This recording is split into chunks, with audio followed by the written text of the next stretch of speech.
Hey guys, in this video I will explain paimon, because though Genshin seems cryptic and obscure, Genshin mirrors Gnosticism. However, it doesn't tell you the complete story, but I however will. So Genshin so far has followed Gnosticism pretty much to the letter without alteration since the very beginning, which means unless paimon is an exception to this rule, her equivalent to Gnosticism can only be one person, which is Sophia. So just who is Sophia and what is her story? Sophia is an Aeon, an angelic being from the realm of light. She's the youngest and most adventurous Aeon. She also is the origin point, the singularity for everything in existence, at least in the eyes of those of Teyvat. So how this happened is Sophia was falling for the true primordial one, but since she was so young, she was shy and averted her gaze from him, which then led to her viewing his reflection in the distance below. So she then tried to rush down to him. However, her partner, as Aeons are made in pairs, tried everything within their power to stop her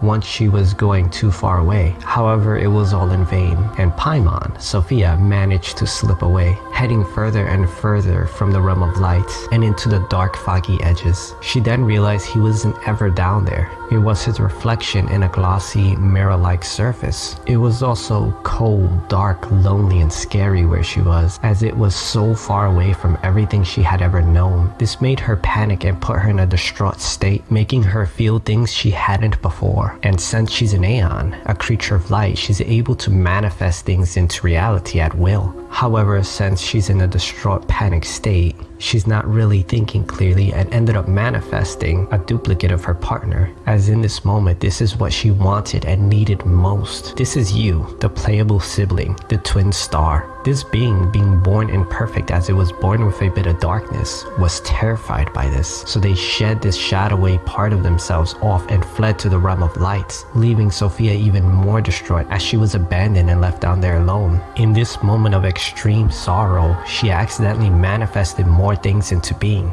Every single element that we know in existence exists because she created its primordial building blocks in this very moment.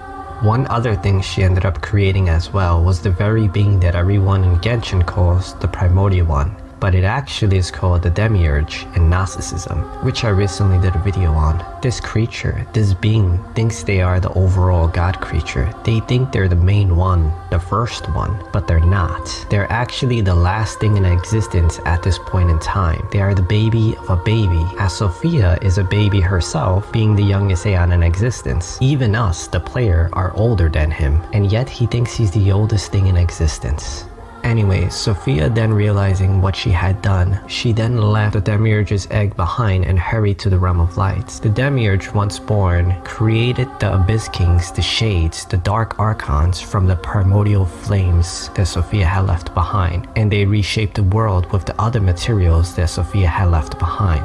Anyway, the demiurge being left to his own devices led to him not doing such good things, let's just say. However, Sophia didn't get punished for creating him, nor for his actions. No, instead she punished herself. Sophia, feeling responsible for this, she did quite a few things to try to alter his descent into darkness. She starts by sending ripples, whispers, invisible guidance, putting the idea of the realm of light in his and his archon's mind so they can understand how much more there is to everything. He, however, fixates on one image that he glimpsed, which was mankind. Not the mankind as we know it, but the perfect version of mankind from the realm of light. Anyway, seeing this, he thought it was his own idea and he wanted to create it. So he ordered his archons to all help him. However, their creations were all horrible, but eventually all of them working together did come up with one that was at least somewhat decent, though it was still greatly lacking. Sophia then sent down the idea to him to breathe light into this golem, into this clay man, which he then did, bringing that golem to life and it becoming a human being.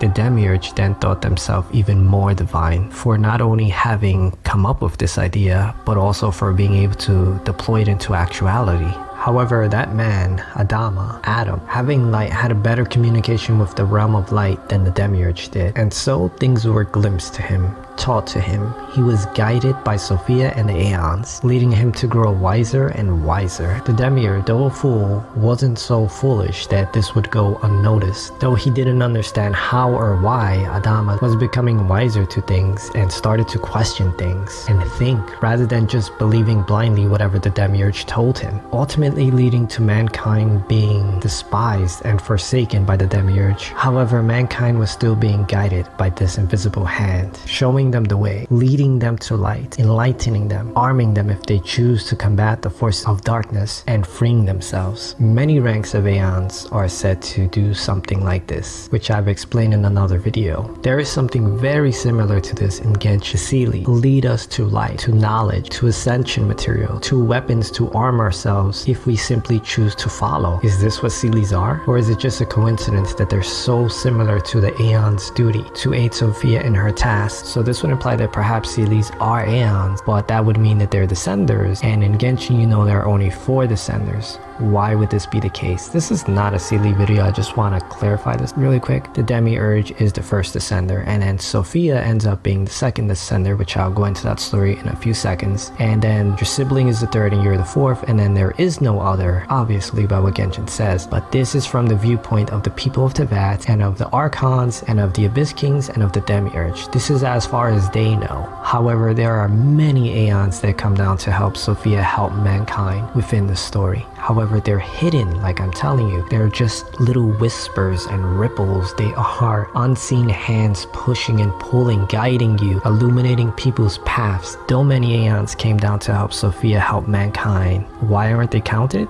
Because they weren't discovered. As big as this implication would be, let's move on to the point I'm trying to make for this video's topic. Getting back on topic. The more time went on, the more Aeons and Sophia try to help mankind. However, this just made things worse and worse for humanity, as this would make the Demiurge despise them even more. His cruelty was boundless. At first, Sophia believed that he simply was ignorant to the truth of things. Surely if he were to know the truth, he would change his ways. And so she went down to tell him, which is how Sophia became the second descender. This, however, did not go well, as I explained in my old Archon War video. But I'll be redoing that video, as in that video I said that the sustainer of heavenly principles is Sophia, and that's wrong. Why did I claim that? It's because I thought Nahida said that the sustainer of heavenly principles was the first descender, which then meant she had to be Sophia, which did puzzle me because next in line by Gnosticism should be your sibling and then us and no one else. However, I misheard what Nahida said. She said the heavenly principles was the first, and now this is aligning with Gnosticism perfectly, as then the second descender would be Sophia, which is Paimon, and then the siblings, and no others officially. Anyway, since this world is ruled by the Demiurge, they believed his claim. He said he's the first, they believed it. However, then Sophia came and she was witnessed, so now she's the second. She went down to talk some sense into him and his Abyss Kings, the Dark Archons, and the Archons. However, this triggered the Archon War. I'm not going to explain it in great detail because that's going to take a whole video in itself, but to simplify it, those who sided with Sophia, understood her and believed her, became the side of remembrance, and all those who opposed her, the very light from them left them and went on to the realm of light without them. After the war was won, many had forgotten much, I bet. Paimon, the Archons, and any others that joined them. I bet they have no clue not just what happened, but why that very war was even fought to begin with, which I'll explain in a second. Let's take a moment and go over some evidence here, because why am I so sure that Paimon is Sophia to begin with, when the game doesn't really tell you too much information about Paimon, right? No one even knows what she is. But that's not completely true. Genshin has told us from the very start, but not directly, which is the Gnostic way. So why am I so sure that Paimon is Sophia? First, because Aeons, being creatures of light, have light energy, yes. However, Aeons don't only have this pure light energy, but they also have celestial energy, like stars in space. That floaty stuff the siblings have, as does the celestial nails. Only 3 beings that aren't hidden should have celestial energy, as there are only 4 descenders, but the first doesn't have pure light. The other two are the twin stars, Ether and Lumine. This leaves only one single possibility, which is any other person that has this energy is Sophia. And Paimon is the only other person with this energy. How can she have celestial energy? How can she have light energy? How can she have Aeon energy? She has to be an Aeon, a descender, but there is only one other in the story. This is the second descender, Sophia. Another reason is her imagery is very similar to those depictions of Sophia in Gnosticism. Also, her Celtic knot, that triquetra on her chest, the triple moon, the Holy Trinity, the Mother, Brain, and Maiden, which Sophia is a part of. This may also seem insignificant, but I don't believe it is. It's also that she can manifest things into being from her very shop. Aeons, creatures of light, can manifest things into reality from light. Also because the Battle Pass story told us our very mission, which is to get the pearl. And the very first thing we did is pull Paimon out of the waters, though it wasn't in that location if this is holding true to Gnosticism, and not in that fashion. She wasn't fished out. This is just a story that we told her for some reason. But if all this is true, why is Paimon a baby when she should be about our age, right? And why doesn't she remember? In the past, I had assumed Genshin had taken an extra step here, and somehow Paimon got herself recycled. However, now understanding Genshin lore, not just Gnosticism, I know this has happened before. It's happened with Guoba, Rukkhadevata, and even the Aranara. Trading mass or even memory for power. To win the war must have taken a lot out of her, and all those whom fought, leaving her tiny without any idea whom or what she is. And therefore it is our job to save her, to not only help her regain Gnosis at her own pace, but also help her in her very goal, which is to save all of the people of the world, helping each of them ascend to the realm of light, which is why she does most of the talking when we easily can. It's because we're allowing her to choose right from wrong, to choose what should be done, choose what to think of every situation, not just echo us. It has to be her herself to feel, to learn, to think, to choose Gnosis, not just blindly follow what we say,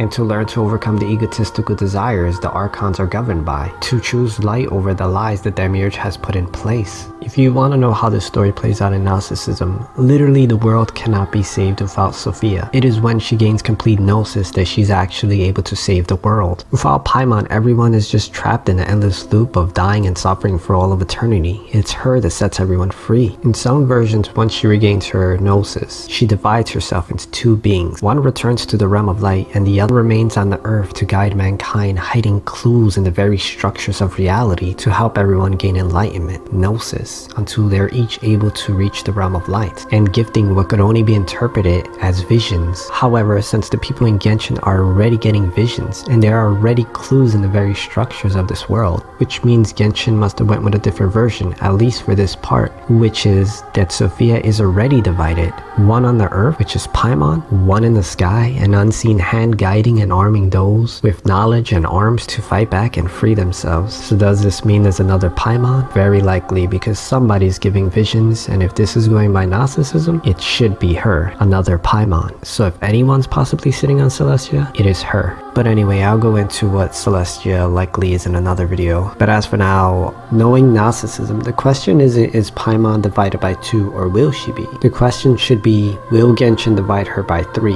or has she been? Anyway, if you want to see the other stories in Gnosticism and how Genshin mirrors, as well as if you want to understand the other things in Genshin that are very obscure, then I probably have a video for it, or I'm working on a video for it. Anyway, thanks for watching guys, and I hope to see you next time.